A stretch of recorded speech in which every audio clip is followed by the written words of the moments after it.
Judgecast. Hello and welcome to another episode of Judgecast.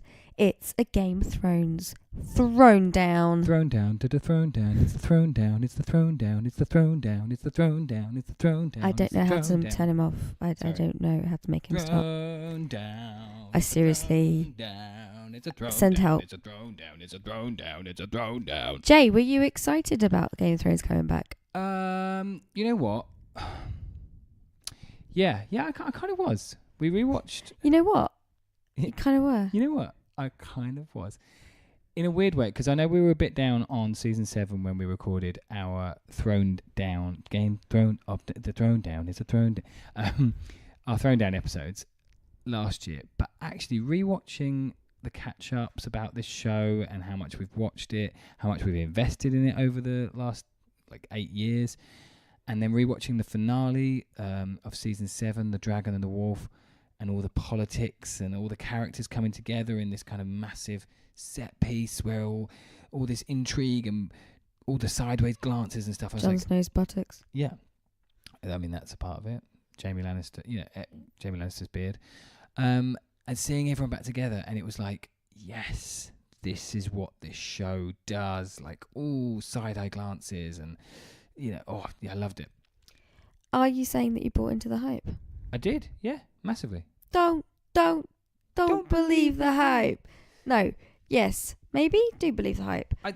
I mean, I enjoy the whole build up to it. Yeah, I think that's it. It's like it's so rare that I wouldn't say the whole world, but a lot of people around the globe are all waiting on this to happen, and we're all tuning in around the same time, and we're all having similar conversations, and I think that's really quite special. Yeah, massively. It's a uniting thing, and then people say, "Oh, it's just a fucking TV show." But yeah, it is just a fucking TV show. But also, it's bringing people together and it's uniting people. It's one of the, and also causing massive.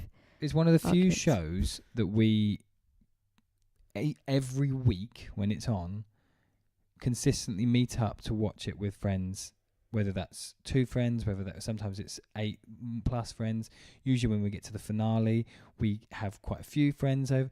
It's like it's a watching experience. And the only ones we've done that with have been Breaking Bad and Lost. From memory. We might have done a couple of other occasional, but this is like every single week we watch with other people. And it's a combined shared viewing experience, and that is important. It's special. So, yes, in answer to your question, I was excited and I was hyped up. And how do you feel now? We go straight in there? Let's just do it. Okay, Season 8, Episode 1, Winterfell.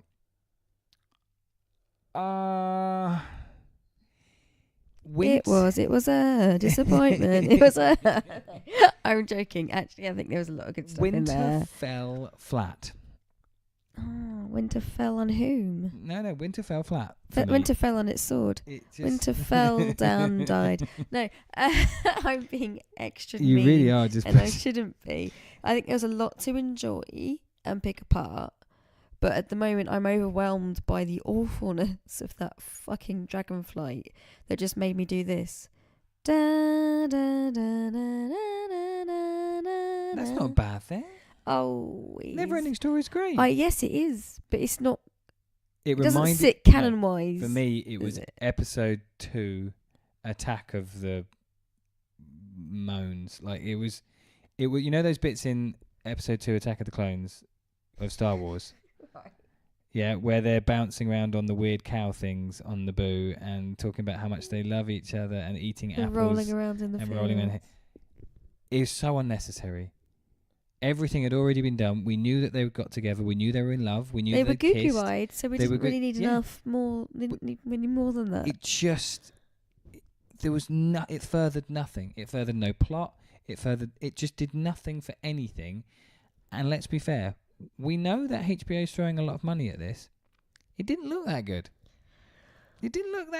I would be disappointed if I threw that money. I mean, I don't have that much money, but if I threw that much money at something and the effects looked still that unbelievable.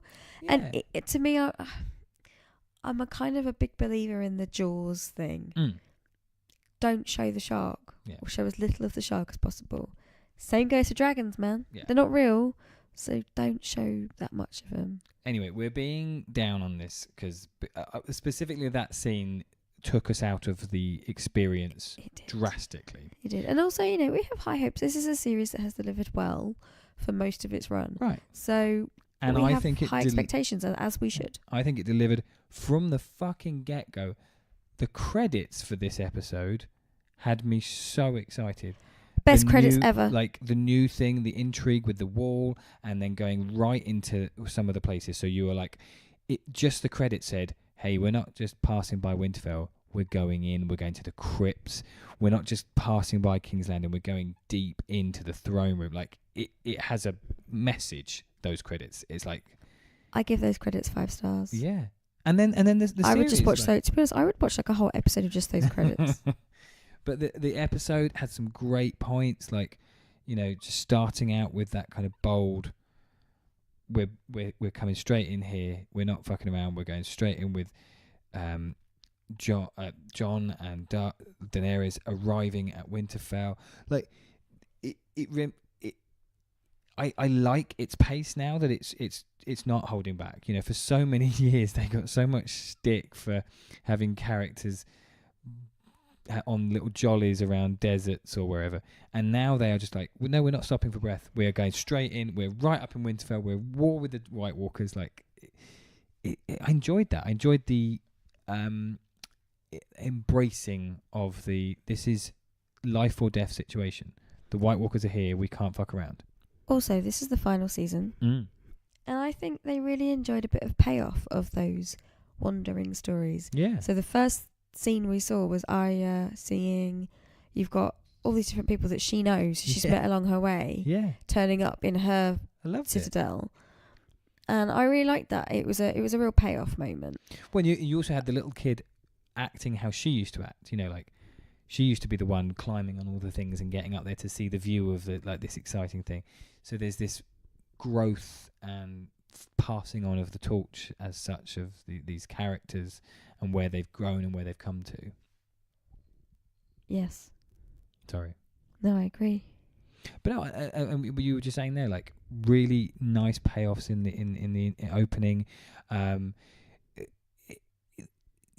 There's a lot to love about this episode. There's a lot there, and I do think that we're maybe forgetting that actually a lot of the times in Game of Thrones, the first episodes essentially do just carry on a little bit of subplot and plot from the previous season. They're almost linker episodes. Yeah. It's sort of like, we do remember everything that happened last season, so we're not going to let you forget that. Yeah. Okay. And there's been like nearly 2 years since we last saw this, so I feel like there's a bit of a need. You know, we're the nerds. We go and watch the catch-ups on YouTube. We rewatch stuff. A lot of people haven't got time for that shit. Exactly. A lot of people. How did we have time for that shit? A lot of people are just coming off of whatever they've just watched.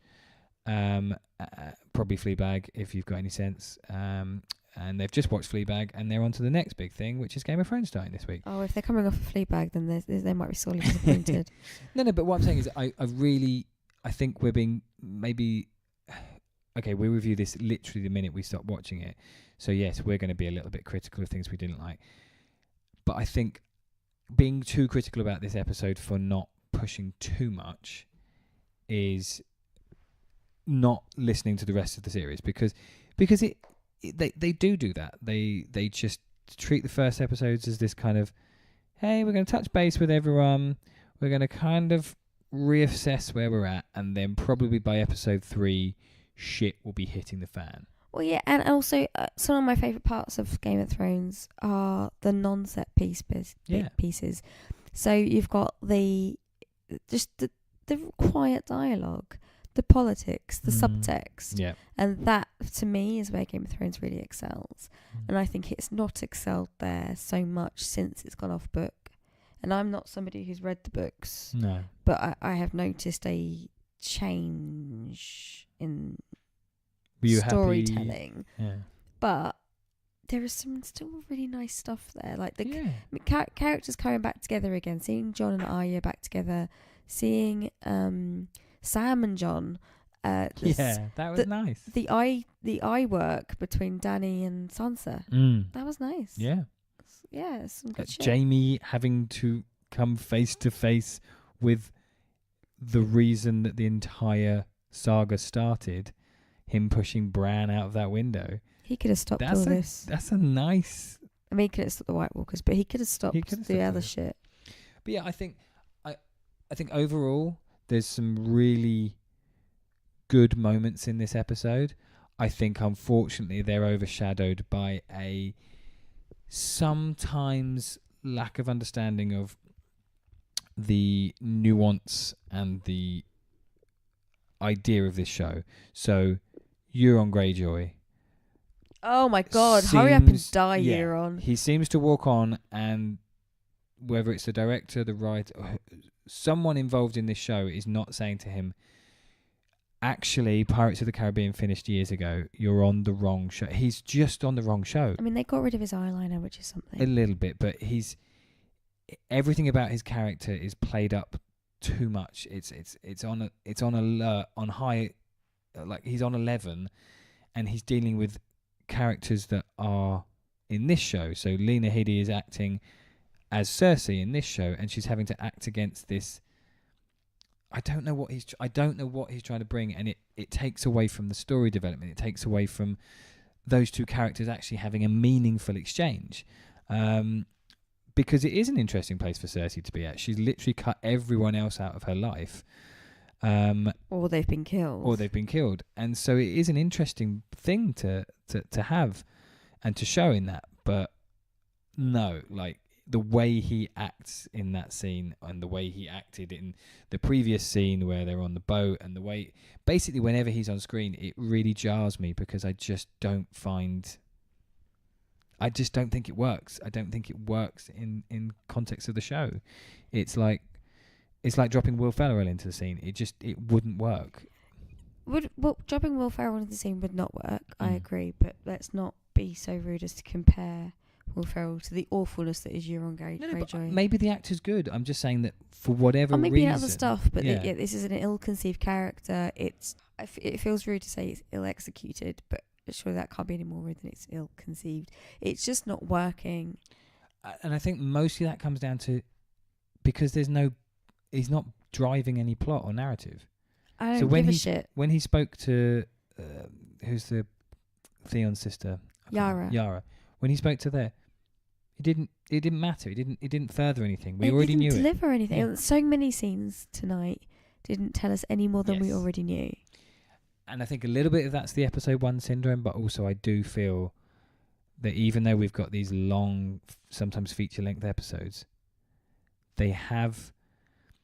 The thing with Game of Thrones is it started with 3, perhaps 4 families. Starks, Lannisters / Baratheons, the Daenerys, the Targaryens, and a little bit the Watch, the Night's Watch, and the Wildlings. So those were the kind of 4 focuses of Series 1, and then it expanded hugely, and you brought in all of these supporting cast, all of this, you got Highgarden, the Dawns, all of this stuff.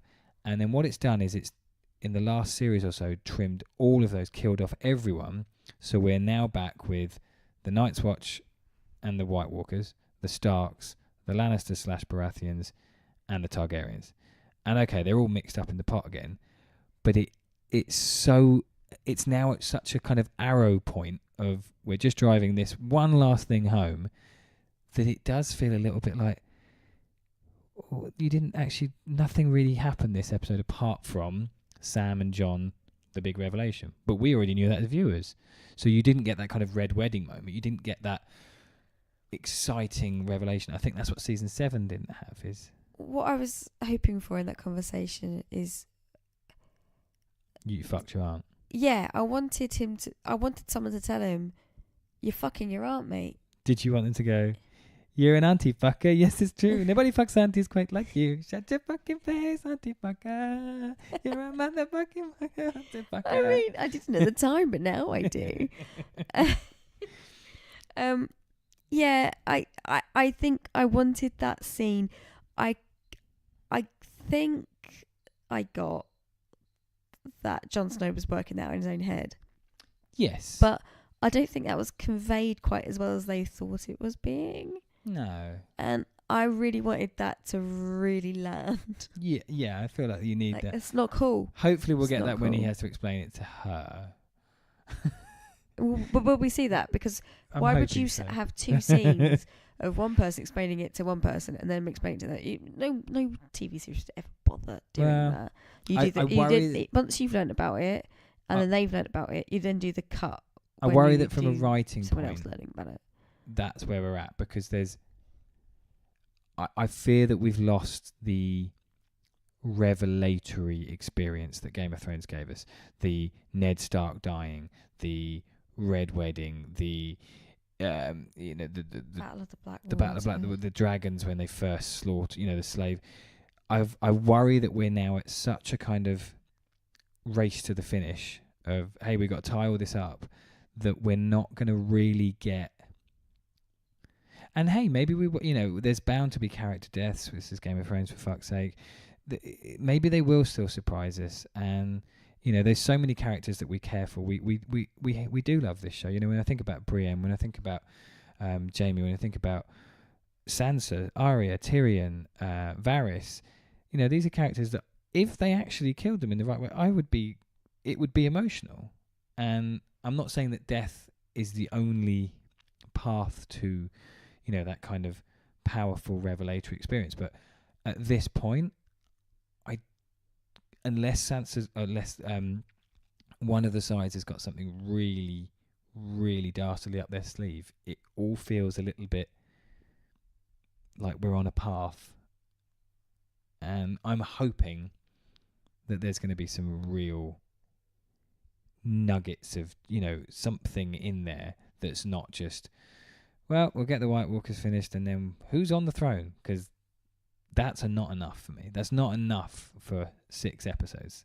I want a bit more. I want something more than just who's on the throne. Because we know it was Jay-Z and Kanye West. You could just have an episode of them all just walking around the Iron Throne, and then music stops and someone crams into the chair and then someone else tries to get in at the same time and it's a bit awkward. And well, we've taken one away. It interested me that you mentioned about how in the first season we had like 4 main families or 4 main sort of threads, and then it got bigger and then it's tamed back down again, because that reminds me of another franchise that's kind of coming to a conclusion at the moment as well, which is the Avengers, or the Marvel Comics universe. Yeah. Where the Avengers had, your initial, was it 5 characters? Yeah, the OT, yeah. And at the end of Endgame, you've kind of got that of yeah, everyone else has been killed off. The original Avengers have all survived, and obviously you've got some. Is that a coinky dink? But you've all coinky dink. You've also got some great characters from newer films who have also survived, but as of the actual Avengers, you've got your original 5 trimmed back. Yeah. So, does this tell us things about the Avengers Marvel universe too? Which I'm really excited about. So it's going to permeate my every thought. Maybe less so because it's a bigger, more colourful, broader strokes in some ways. You don't have that.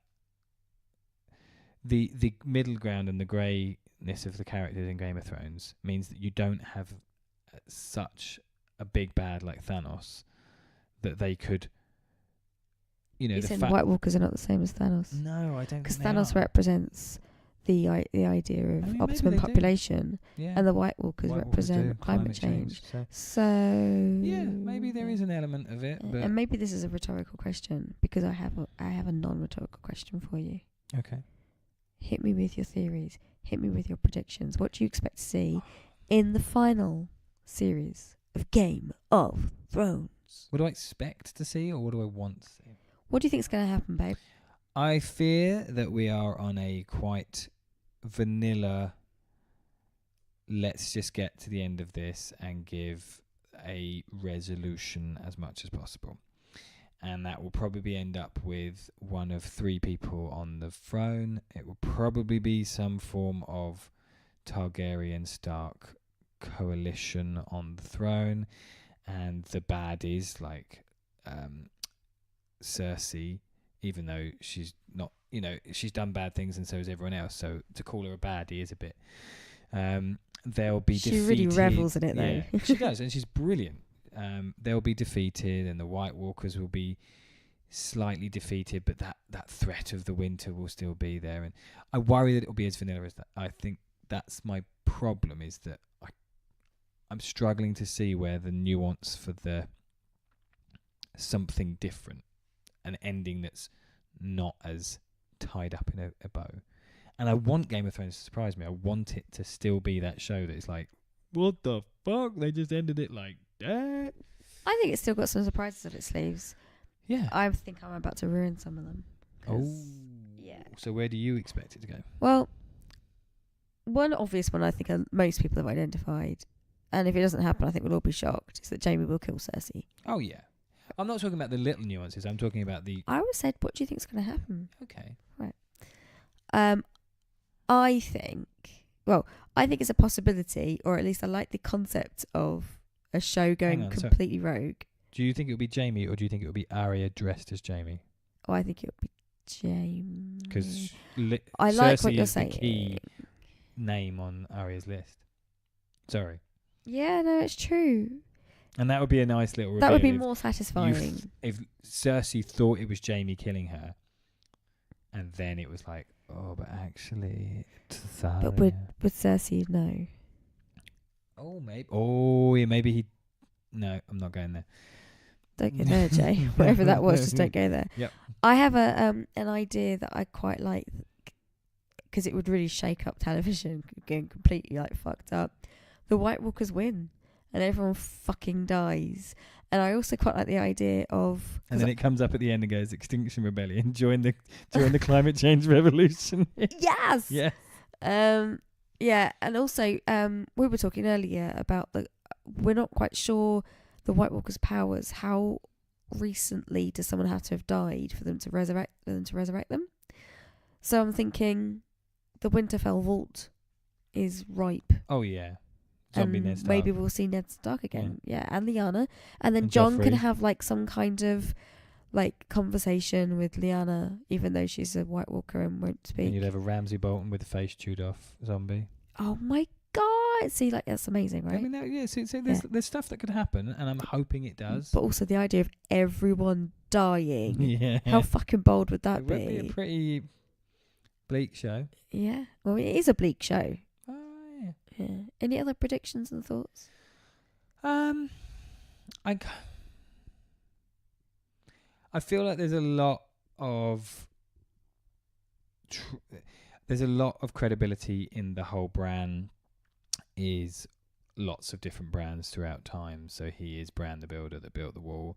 He is Bran the Builder, one of the Stark or Karstark elders that became the king, the Night King. So he is the Night King, or a version of. I think there's something there in the fact that they kept bringing up the Karstarks in this episode.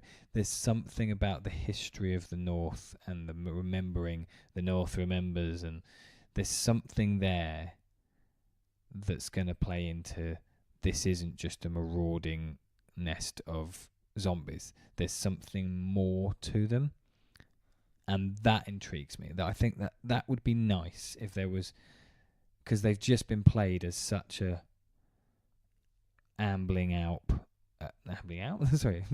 ambling, shambling. I can't even keep saying words. It's working for you.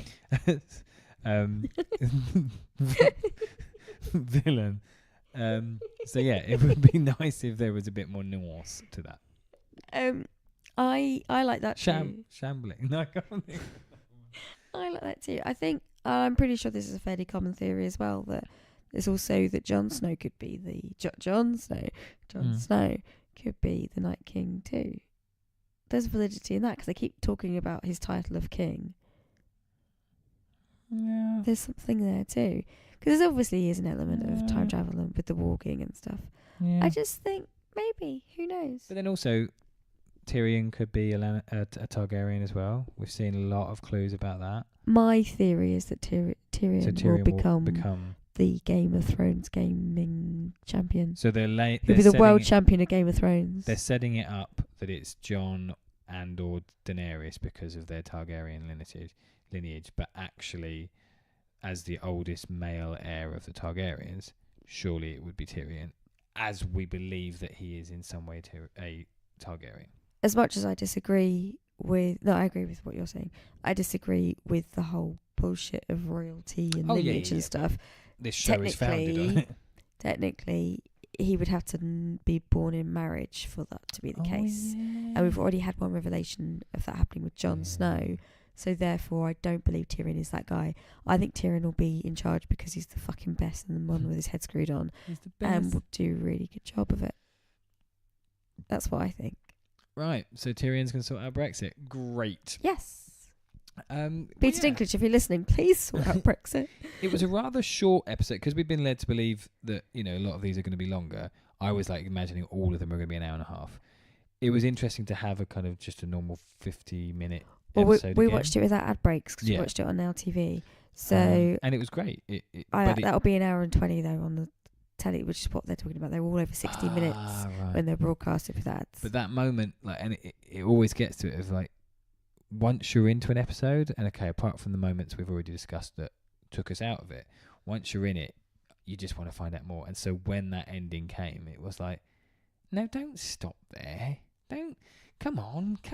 Like, I mean, so there's part of me that wishes we were binging it. Yeah. But also, there's no way I'd be able to avoid the spoilers for 6 weeks. And I think what I'm trying to say is, as much as we have critical eyes on when we're reviewing this show, we do still very much get enjoyment out of this. We would have stopped watching it if we weren't really enjoying it. Yeah, totally. But yeah, what do other people think? Are all of our theories absolute BS? Are we? I mean, they are. They're made up.